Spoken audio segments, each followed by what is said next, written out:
Breaking news చూస్తున్నాం. BJP నేత కోమటిరెడ్డి రాజగోపాల్ రెడ్డి కీలక వ్యాఖ్యలు చేశారు. తాను కాంగ్రెస్ నుంచి పోటీ చేయాలని మునుగోడు ప్రజలు ఒత్తిడి తెస్తున్నారని బీజేపీ నేత కోమటిరెడ్డి రాజగోపాల్ రెడ్డి అన్నారు. ఉప ఎన్నికకు ఇప్పటికీ రాజకీయ పరిస్థితులు మారాయని, ఎన్నికలో పోటీ చేయొద్దని తాను అనుకుంటున్నట్లు తెలిపారు. అయితే ఎన్నికలో పోటీ చేసే అంశంపై ఇంకా ఎలాంటి నిర్ణయం తీసుకోలేదని వివరించారు. ఈ విషయంపై 2-3 రోజుల్లో నిర్ణయం ప్రకటిస్తానని రాజగోపాల్ రెడ్డి పేర్కొన్నారు.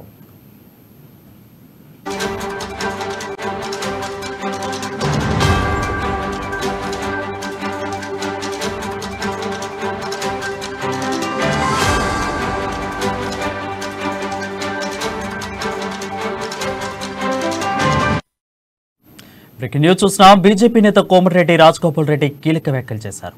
తాను కాంగ్రెస్ నుంచి పోటీ చేయాలని మునుగోడు ప్రజలు ఒత్తిడి తెస్తున్నారని బీజేపీ నేత కోమటిరెడ్డి రాజగోపాల్ రెడ్డి అన్నారు. ఉప ఎన్నికకు ఇప్పటికీ రాజకీయ పరిస్థితులు మారాయని, ఎన్నికలో పోటీ చేయొద్దని తాను అనుకుంటున్నట్లు తెలిపారు. అయితే ఎన్నికల్లో పోటీ చేసే అంశంపై ఇంకా ఎలాంటి నిర్ణయం తీసుకోలేదని వివరించారు. ఈ విషయంపై 2-3 రోజుల్లో నిర్ణయం ప్రకటిస్తానని రాజగోపాల్ రెడ్డి పేర్కొన్నారు.